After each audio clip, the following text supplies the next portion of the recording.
Hello Ram గారు. Hi Nagaraju.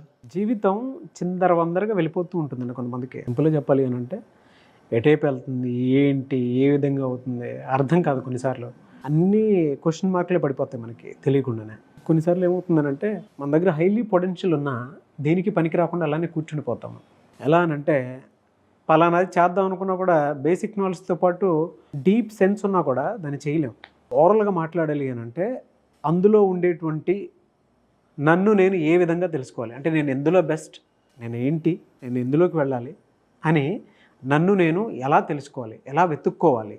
ఎందుకంటే 10 మంది నన్ను డిసైడ్ చేయకూడదు, 10 మందిలాగా నేను కాదు, నేనంటూ ఒక యూనిక్ పీస్ అనేటువంటి ఆలోచన అతనికి కూడా ఉండాలి. సో అది ఎలా అండి, how to identify our self అనొచ్చు, హిమ్సెల్ఫ్ అనొచ్చు, వన్ సెల్ఫ్ అని. ప్రపంచంలో ఈ భూమి మీద ప్రతి మనిషికి ఒక్కసారైనా మైండ్లో మెదిలే ప్రశ్న ఇది.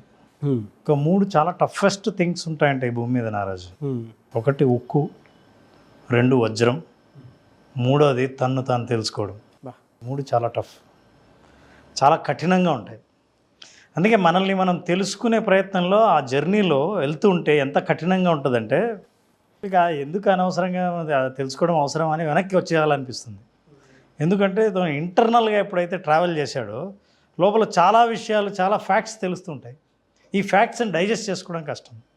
అందుకని చాలామంది జర్నీ స్టార్ట్ చేసి వెనక్కి వెళ్తారు. ఎవరి గురించైనా చెప్పండి, మీ గురించి నేను చెప్పనని కాసేపు విని వెంటనే తెలుసుకోవడం కంటే మిమ్మల్ని వ్యతిరేకించడం మొదలు పెడతారు. అవును, తను తాను తెలుసుకోవాలి. ఎట్లా అంటే 2 రకాలైనవి. ఒకటి ఏంటంటే ఇంటర్నల్ సెల్ఫ్ అవేర్నెస్, అంటే మనం ఏంటో మనకు అంతర్గతంగా మన గురించి తెలుసుకోవటం. ఎక్స్టర్నల్ అవేర్నెస్, ఎక్స్టర్నల్ అంటే ఈ సమాజం గురించి తెలుసుకోవడం. ఈ సమాజం గురించి తెలుసుకునే ముందు నిన్ను నువ్వు ముందు అర్థం చేసుకోవాలంటే ఒక 4 విషయాలు ప్రధానంగా ఉన్నాయి. వాటిని అర్థం చేసుకోవాలి. Number 1 self. నా గురించి నాకెంత తెలుసు, నా గురించే ఇతరులకు ఎంత తెలుసు.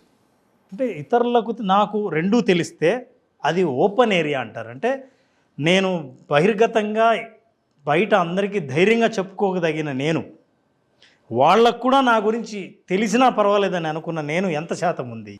చాలాసార్లు మన గురించి మనం చెప్పాలన్నా, అవతల వాళ్ళకి తెలియాలన్నా మనం ఇబ్బంది పడతాం. తెలియకూడదని అనుకునే ప్లేస్ కూడా ఉంటుంది. కానీ వెరీ వ్యాలిడ్ పాయింట్ సార్. 2 సార్లు వినండి, ఇదే దాన్ని క్లారిటీ వస్తుంది. నా గురించి నాకెంత తెలుసో, నా గురించి నేనేమనుకుంటున్నానో ఇతరులు కూడా అదే అనుకునే ధైర్యం నాకుందా, that is open area. That is ఒక ఏరియానే సెల్ఫ్ అవేర్నెస్లో. 2వది నా గురించి నాకు తెలుసు కానీ ఇతరులకు తెలియదు. నా గురించి నేనేమనుకుంటున్నానో నాకు తెలుసు కానీ ఇతరులు అది అనుకోవట్లే, దాన్ని సీక్రెట్ అంటారు. ఇప్పుడు ఎవరైనా సరే, for example, simple example, Nagaraju, when ever you think about your self, ఒక క్వాలిటీ గురించి ఆలోచించాలి. What quality immediately you think about your self? Immediately execute చేస్తాను. ఎగ్జిక్యూటర్. ఓకే, ఇప్పుడు సెల్ఫ్ అవేర్నెస్ ఎక్కడొస్తుందంటే నాగరాజు గురించి ఎగ్జిక్యూటర్ అనుకుంటున్నాడు. మరి బయట వాళ్ళు నాగరాజు గురించి ఏమనుకుంటున్నారు? టార్చర్.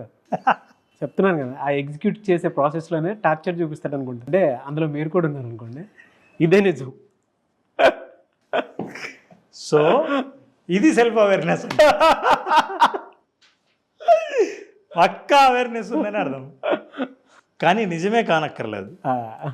అందుకే సెల్ఫ్ అవేర్నెస్ చాలా అవసరం పూర్తిగా. ఇందాక ఒక మాట కూడా అన్నారు కదా సార్, క్వాలిటీ అని చెప్పేసి. ఆ క్వాలిటీ రావటం కోసమే ఇదంతా జరుగుతుంది. అది అర్థం అవతల వాళ్ళు చేసుకున్నా. ది మోస్ట్ ఇంపార్టెంట్ అంటే మన గురించి మనం ఏమనుకుంటున్నాం, ఇతరులు ఏమనుకుంటున్నారు.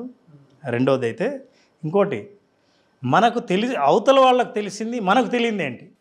మన గురించే అవతల వాళ్ళకి కొన్ని తెలుసు కానీ మనకే తెలీదు, అవేంటి, అదొక ఏరియా. మొదటిది మీకు తెలిసింది నాకు తెలిసింది ఏంటి, నాకు మాత్రమే తెలిసి మీకు తెలియంది ఏంటి, మీకు మాత్రమే తెలిసి నాకు తెలియంది ఏంటి, మీకు నాకు ఇద్దరికి తెలియంది ఏంటి. ఈ 4 విషయాలు కనుక మీరు తెలుసుకోగలిగితే మొత్తం మీ జీవితం గురించి, మొత్తం మీ గురించి సెల్ఫ్ అవేర్నెస్ ఉన్నట్టే, స్వీయ అవగాహన ఉన్నట్టే, మీరేంటో మీకు స్పష్టంగా తెలిసినట్టే. అసలు ఏంటి ప్రయోజనం మీ గురించి మీకు తెలిస్తే? అంటే రేపు ఎవరైనా నాగరాజు గ్రేట్, ఫెంటాస్టిక్, అసలు నాగరాజుకి మించిన వాడు లేడు అని అంటే నాగరాజు ఉబ్బిపోడు. నాగరాజుకి ఏం తెలుసు, నాగరాజుకి చాలా డెవలప్ అవ్వాల్సినవి ఉన్నాయి, నాగరాజు నేర్చుకోవాల్సినవి చాలా ఉన్నాయి అన్నా కుంగిపోడు. ఎందుకంటే నాగరాజు ఏంటో నాగరాజుకు స్పష్టంగా తెలుసు. ఇది పెద్ద ప్రయోజనం సెల్ఫ్ అవేర్నెస్ వల్ల. అందుకే ఇందాక క్వశ్చన్ అడిగేటప్పుడు నాగరాజు నువ్వు అన్నావు జీవితం ఎటో వెళ్ళిపోతుంది అని. గందరగోళం అని. ఈ గందరగోళం అని ఎప్పుడు అనిపిస్తుందంటే నేనేంటో నాకు తెలియకుండా నేను ఎక్కడికి వెళ్తున్నానో నాకు తెలియనప్పుడు అది గందరగోళంగానే కనిపిస్తుంది. కానీ నా సెల్ఫ్ అవేర్నెస్ ఎప్పుడైతే ఉంటుందో నేను ఎక్కడికి వెళ్తున్నానో తెలుస్తుంది. ఊరు బాగా తెలిసినవాడు ఇటు నుంచి దగ్గర దామేమో ఇట్లా వెళ్తే మెయిన్ రోడ్డుకి వెళ్ళాలంటే ఏ డైరెక్షన్లో వెళ్తే మెయిన్ డోర్కి వెళ్ళొచ్చో, కొత్త దారి అయినా సరే మెయిన్ రోడ్డుకి వెళ్ళాలంటే ఏ డైరెక్షన్లో వెళ్తే వెళ్ళొచ్చో అంచనా వేయగలడు. ఊరికి కొత్తవాడు బయటికి వెళ్ళాలనుకుంటే ఇటు వెళ్తే పోవచ్చా తెలియక దారి తప్పిపోతాడు. అప్పుడు గందరగోళంగా ఉంటుంది జీవితం. సో ఈ 4 విషయాలు తెలుసుకోవాల్సిన అవసరం ఉంది. కొంతమంది ఉంటారు హై సెల్ఫ్ అవేర్నెస్ అంటే ఇంటర్నల్ అవేర్నెస్, లో ఎక్స్టర్నల్ అవేర్నెస్. బయట వాళ్ళు ఏమనుకుంటున్నారో దాని గురించి జ్ఞానం చాలా తక్కువ, కానీ తన గురించి తనకు జ్ఞానం చాలా ఎక్కువ. అట్లాంటి వాళ్ళు ఏం చేస్తారంటే అవతల వాళ్ళని సరిగ్గా చదవలేరు. అతి అంటే అంతా తెలుసు నాకు తెలుసు అని అనుకునే వాళ్ళు ఉంటారే, తన గురించి మాత్రమే తనకు తెలుసు కానీ సమాజాన్ని చదవలేడు. అటువంటి వాళ్ళు ఎవరన్నా మీకు అనిపిస్తే మీ ఫ్రెండ్ సర్కిల్లో కానీ ఇంట్లో కానీ ఎక్కడైనా కింద కామెంట్ బాక్స్లో పోస్ట్ చేయండి. ఎందుకంటే వాళ్ళు మీకు గుర్తొచ్చినప్పుడు వీడియో ఆటోమేటిక్ 2 సార్లు చూడాల్సినటువంటి అవసరం ఉండదు, ఫార్వర్డ్ కూడా చేస్తారు. సో ఎక్స్టర్నల్ అవేర్నెస్ చాలా తక్కువ ఉంటుంది, ఇంటర్నల్ అవేర్నెస్ బాగా ఎక్కువ ఉంటుంది. అయితే నారాజు ఇందాక అడిగా తెలుసుకోవాలంటే టిప్స్ ఉన్నాయి. ఎలా సార్? అదే చాలా ఈజీ. అంటే ఇప్పుడు మనం ఈ సబ్జెక్ట్ ఎలాబొరేట్ చేస్తే చాలా పెద్దగా సబ్జెక్ట్ ఉంటుంది కానీ but let us help them. ఎవరైనా నిజంగా సీరియస్గా మీ గురించి మీరు తెలుసుకోవాలనుకుంటే నెంబర్ 1 మీ గురించి మీరు అనుకునే 5 క్వాలిటీస్ రాయండి. అంటే వాట్ ఆర్ ద అడ్జెక్టివ్స్. మీ గురించి అడ్జెక్టివ్స్ ఏంటి అంటే నేను మంచివాడిని, సహాయం చేసేవాడిని, చాలా కూల్గా ఉంటాను, స్ట్రెస్ ఏవైనా సరే మీ గురించి ఏమనుకుంటారో 5 అడ్జెక్టివ్స్ రాయండి, పక్కన పెట్టండి. మీకు తెలిసిన వాళ్ళ దగ్గరికి వెళ్ళి అరే నా గురించి నీకేం తెలుసో 5 అడ్జెక్టివ్స్ రాయమనండి. ఇప్పుడు మీరు రాసినవి మీ గురించి ఏమనుకుంటున్నారో, వాళ్ళు మీ గురించి ఏమనుకుంటున్నారో ఇవి 2 చెక్ చేయండి. ఎంత మ్యాచ్ ఉందో చూడండి. అదేంటి నేను ఇది కదా అంటే ఎవడు చెప్పాడు? నా గురించి నేను ఇలా అనుకుంటున్నాను, నువ్వు అనుకుంటవచ్చు కానీ నువ్వు అవునో కాదో మాకు తెలుసు.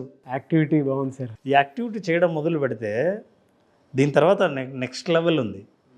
తెలిసిన తర్వాత మిస్ మ్యాచ్ డెఫినెట్గా కనపడుతుంది. అవును, 1-2 మ్యాచ్ ఉన్నా పర్ఫెక్ట్, కానీ మిగతా కొత్తవి ఉన్నవే ఇవేంటి నా గురించి తెలియదే మీరు ఇలా అనుకుంటున్నారా, ఓ 3-4 కొత్తవి తేలుతాయి కదా, ఇప్పుడు నా గురించి ఇలా అనుకుంటున్నారా. నౌ టేక్ అ ఫీడ్బ్యాక్ తీసుకోవడానికి మీకు ఓపెన్ మైండ్ ఉండాలి. True sir. చెప్పండి మీరు నా గురించి ఇలా ఎందుకు అనుకుంటున్నారో, I just wanted to know అని. ఈ ఫీడ్బ్యాక్ ఎప్పుడైతే మీరు ఎక్కువ తీసుకోవడం మొదలు పెడతారో మీకు ఎక్స్టర్నల్ అవేర్నెస్ పెరుగుతుంది. సమాజాన్ని చదువుతారు, మిమ్మల్ని మీరు అర్థం చేసుకుంటారు. తెలిసినవాడు స్థితప్రజ్ఞుడు అవుతాడు. ఎమోషనల్ ఇంటెలిజెన్స్లో ఇది ప్రధానమైన భాగం సెల్ఫ్ అవేర్నెస్. ఈ అవేర్నెస్ లేకపోతే జీవితం గందరగోళం, ఏ పని చేసినా గందరగోళం, ఎక్కడికి వెళ్ళినా గందరగోళం. ఈ గందరగోళం నుంచి బయటపడాలంటే మిమ్మల్ని మీరు తెలుసుకోండి, తెలుసుకోవడానికి ధైర్యం చూపించండి. ఎందుకంటే నన్ను నేను తెలుసుకునే ప్రయత్నంలో కొన్ని భయంకరమైన నిజాలు బయటపడతాయి. నిజం సార్. అది ప్రాక్టికల్గా మనల్ని మనం తెలుసుకోవాలి అనుకుంటే మనల్ని మనం చెక్ చేసుకోవడానికి మనకు చెక్ లిస్ట్ పెట్టుకోవాలి. మనం ఏంటనేది తెలుసుకోవడానికి పక్కనోడి దగ్గర కూడా చెక్ లిస్ట్ని మ్యాచ్ చేసుకోవాల్సినటువంటి అవసరం ఉంటుంది. ఇప్పుడు మీరు పూర్తి వ్యతిరేకమైంది మీకు అవతల వాళ్ళ నుంచి వచ్చాయనుకోండి, ఇక మీరు మీ పనులు ఆపేసి అసలు ఏంటో తెలుసుకోవాల్సిన అవసరం ఉంది. అవును. అలా తేల్చుకోకుండా తప్పించుకోవాలని అనుకునే వాళ్ళు ఎవరైతే ఉంటారో లైఫ్లో ఒక మూసలో బ్రతుకుతుంటారు, ఒక బావిలో కప్పలాగా ఉంటారు. నా గురించి నేనేమనుకున్నానో, నేను సమాజం గురించి ఏమనుకున్నానో అది కరెక్టే అనే భ్రమలో ఉంటారు. కానీ బయట ప్రపంచానికి అంతా ఇతను అనుకున్నది ఇతని కాదు అని తెలుసు. చివరిలో ఉంది ఏంటంటే I don't know, you don't know. నా గురించి నాకు తెలీదు, మీకు తెలీదు. ఇట్లా తెలియనివే హయ్యెస్ట్ పొటెన్షియల్ అంటాం. అరే నాకు ఎంత పొటెన్షియల్ ఉందని నాకే తెలియదు, అరే నువ్వు ఇది సాధిస్తావని మేము ఎవరం అనుకోలేదు. అందుకే గొప్ప గొప్ప విజయాలు ఎప్పుడు తెలుసా, నేను అనుకోలేదు, మా ఇంట్లో వాళ్ళు ఎవరు అనుకోలేదు, నా ఫ్రెండ్స్ ఎప్పుడు ఊహించలేదు, నేను కల కూడా కనలేదు. అట్లాంటివి డీప్ డైవ్ చేసినప్పుడు, లోతుగా మీలోకి వెళ్ళి మీరేంటో తెలుసుకునే ప్రయత్నం చేసినప్పుడు కొత్త విషయాలు బయటపడతాయి. ఈ 4 స్పష్టంగా అర్థం చేసుకుంటే సెల్ఫ్ అవేర్నెస్కి మీరు పూర్తి సిద్ధమైనట్టే. వాళ్ళు ఏంటంటే బలమైన కోట గోడ లాంటి వాళ్ళు సెల్ఫ్ అవేర్నెస్ ఉన్నవాళ్ళు. ఎందుకంటే అవతల వాళ్ళు వేసే తూటాలని, ఎదుటి వాళ్ళు చేసే విమర్శలు ఈ గోడను ఒక్క రాయిని కూడా పీకలేవు. అంత స్ట్రాంగ్ అవ్వాలనుకుంటే prepare for self awareness. Very good అండి. సింపుల్. 2 టైమ్స్ చూస్తే అర్థం అవుతాయి. ఎందుకంటే సార్ అర్థం చేసుకున్నా కూడా రెండోసారి మిమ్మల్ని మీరు చెక్ లిస్ట్ పెట్టుకుని చూసేటప్పుడు ఎదుటోడు ఇంకొక మాట చెప్తాడు కదా, అప్పుడు రెండోసారి చూడాల్సిన అవసరం వస్తుంది. 1 మోర్, మీరు చెక్ లిస్ట్ ఒక 5 పెట్టుకుని చూడండి. 5లో మీకు ఎన్ని మార్క్స్ వస్తాయో కింద కామెంట్ బాక్స్లో పోస్ట్ చేయండి. మీరు ఎవరనే విషయం అప్పుడు అర్థమవుతుంది. అసలు వాళ్ళు చెక్ చేసిన తర్వాత మీరు అనుకున్నవేంటి, వాళ్ళు అనుకున్నవేంటి అని ఆ 2 రాసి పెడితే కామెంట్లో నిజంగా ఇంకోటి ఇలా పెట్టాలంటే కూడా ధైర్యం ఉండాలి నాయన. చాలా సార్. అలా ధైర్యం ఉన్న వాళ్లకు నిజంగా వాళ్ళని వాళ్ళు తెలుసుకోవడానికి సిద్ధపడినట్లు అర్థం. అవును. So we appreciate them. Very good sir. Thank you so much Ram గారు.